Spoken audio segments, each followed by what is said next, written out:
प्रश्न पूछा जाता है पृथ्वी की गतियों से पूछा जाता है। पृथ्वी की दो प्रकार की गति होती हैं, पृथ्वी की एक घूर्णन गति और एक परिक्रमण गति। घूर्णन गति को परिभ्रमण गति भी कहते हैं। घूर्णन गति जो है वो पृथ्वी अपने अक्ष पर घूमती है, यानी जब पृथ्वी अक्ष पर घूमती है तो उसे घूर्णन कहा जाता है और परिभ्रमण कहा जाता है। परिक्रमण जब सूर्य के चक्कर लगाती है, जब पृथ्वी सूर्य के परिक्रमा लगाती है चारों ओर, तो उसे परिक्रमण कहा जाता है। घूर्णन यानी परिभ्रमण कर रही है और यहाँ परिक्रमण यानी सूर्य के चारों ओर चक्कर लगा रही है, परिक्रमा लगा रही है, परिक्रमण। इसकी दिशा जो है, घूर्णन जो होता है पृथ्वी का वो पश्चिम से पूर्व दिशा की ओर होता है। घूर्णन पृथ्वी का पश्चिम से पूर्व दिशा की ओर होता है और जो परिक्रमण होता है वो घड़ी की विपरीत दिशा में होता है। एंटी क्लॉकवाइज में पृथ्वी का परिक्रमण होता है। सूर्य के जो चारों ओर जो पृथ्वी चक्कर लगाती है वो घड़ी की विपरीत दिशा में लगाती है। इसके समय की बात करें भी कितने समय में ये चक्कर पूरा करती हैं, तो यहाँ घूर्णन में पृथ्वी 23 घंटे 56 मिनट 4 सेकंड यानी लगभग जो 24 घंटे में एक चक्कर पूरा करती हैं। घूर्णन में यहाँ 23 घंटे 56 मिनट 4 सेकंड यानी 24 घंटे में एक चक्कर पूरा करती हैं। पृथ्वी अपने अक्ष पर घूमती है तब। और जब सूर्य के चक्कर लगाती हैं तो पृथ्वी 65 दिन 5 घंटे और 18 मिनट यानी लगभग यदि देखें हम तो यहाँ 5 घंटे 68 मिनट को 6 घंटे में यानी 365 दिन और लगभग 6 घंटे में एक चक्कर पूरा करती हैं जब पृथ्वी सूर्य के चक्कर लगाती है। यहाँ जब पृथ्वी घूर्णन पर घूमती है तो हम जिसे एक चक्कर को एक दिन कहते हैं, और जब सूर्य के चारों ओर एक चक्कर पूरा करती हैं तो हम उसे एक वर्ष कहते हैं। यहाँ गति जो है, जो घूमने की गति है, यहाँ घूर्णन में पृथ्वी की जो गति है वो 1670 किलोमीटर प्रति घंटे की रफ्तार से जो है पृथ्वी घूर्णन करती है अपने अक्ष पर। और सूर्य के चक्कर लगाते समय ये 29.5 किलोमीटर प्रति सेकंड में, यहाँ 29.5 किलोमीटर प्रति सेकंड में यहाँ पर जो है पृथ्वी सूर्य के चारों ओर चक्कर लगाने में घूमती है। यहाँ प्रभाव की अगर बात करें भी इसका असर क्या पड़ता है घूमने से, यहाँ जब अक्ष पर घूमती हैं तो दिन रात बनता है, घूर्णन से दिन रात का बनना। और जब सूर्य की ओर चक्कर लगाती हैं तो इससे मौसम में परिवर्तन होता है, जिससे ऋतु में परिवर्तन होते हैं, मौसम में परिवर्तन होता है। कोरियोलिस बल की उत्पत्ति होती है, उपसौर और अपसौर जैसी स्थितियां बनती हैं।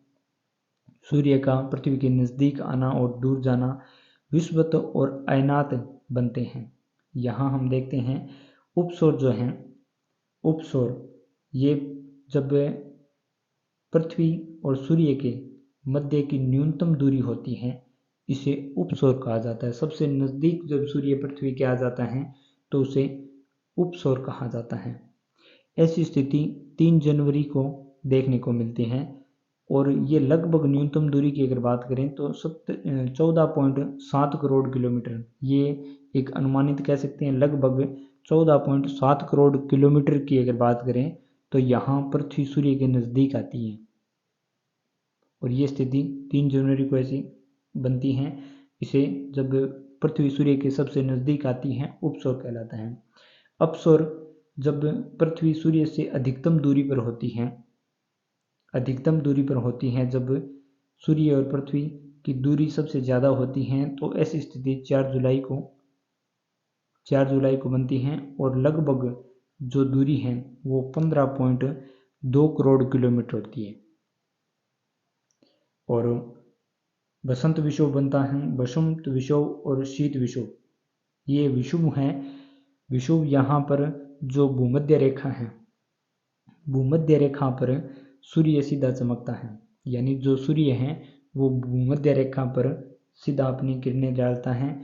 एक बसंत विषुव और एक शीत विषुव, यानी 2 बार एक सौर वर्ष में सूर्य 2 बार भूमध्य रेखा पर पहुंचता है। तो यहाँ जो बसंत विषुव है ये 21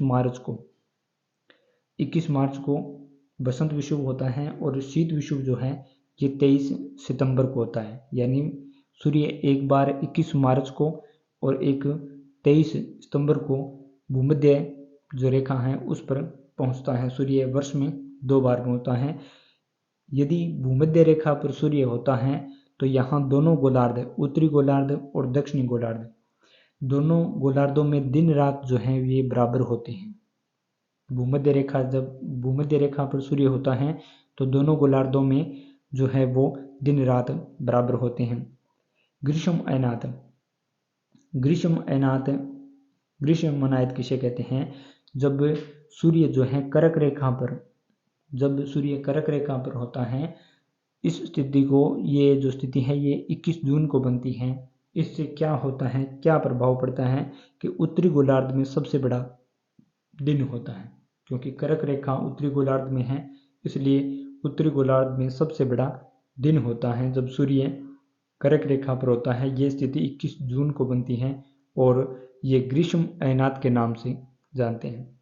शीत अयनात किसे कहते हैं? शीत अयनात जो है जब सूर्य मकर रेखा पर सीधा चमकता है, ये स्थिति 22 दिसंबर को देखने को मिलती है, और दक्षिणी गोलार्ध में ये सबसे बड़ा दिन होता है 22 दिसंबर को। एक नाम आता है प्रदीप्ति व्रत। ये प्रदीप्ति जो व्रत है ये ग्लोब पर जो दिन रात बनने विभाजित करता है, दिन रात बनने या विभाजित करता है दिन रात का, वो प्रदीप्ति व्रत कहलाता है। ग्लोब पर बात हो रही है, ग्लोब पर यहाँ प्रदीप्ति व्रत है, दिन रात में विभाजित करना। सिजगी शब्द आता है एक, सिजगी क्या है? सिजगी जब सूर्य, पृथ्वी और चंद्रमा उल्टे पुल्टे जैसे भी हों, सूर्य, पृथ्वी, चंद्रमा एक सीधी रेखा में यानी 180 डिग्री पर जब आ जाते हैं, ऐसी स्थिति को सिजगी कहा जाता है। जब सूर्य, पृथ्वी, चंद्रमा एक 180 डिग्री कोण पर यानी सीधी रेखा में हो, उसे सिजगी कहा जाता है। यदि एक सीध में आते हैं, ये दोनों स्थितियां सिजगी कहलाती हैं, जो सूर्य ग्रहण, चंद्र ग्रहण है। यहाँ पर यदि आते हैं तो सूर्य ग्रहण जो होता है, कब होता है सूर्य ग्रहण? जब चंद्रमा पृथ्वी और सूर्य के बीच में आता है। चंद्रमा यदि पृथ्वी और सूर्य के बीच में आता है तो सूर्य ग्रहण होता है। जब चंद्रमा जो है पृथ्वी और सूर्य के बीच में आता है। और चंद्र ग्रहण कब होता है? जब सूर्य पृथ्वी और चंद्रमा के बीच में आता है। इन दोनों स्थितियों को क्या कहते हैं? सिजगी कहते हैं। तो यहाँ से सीधा सा प्रश्न देखने को कई बार मिल जाता है पृथ्वी की गतियों से।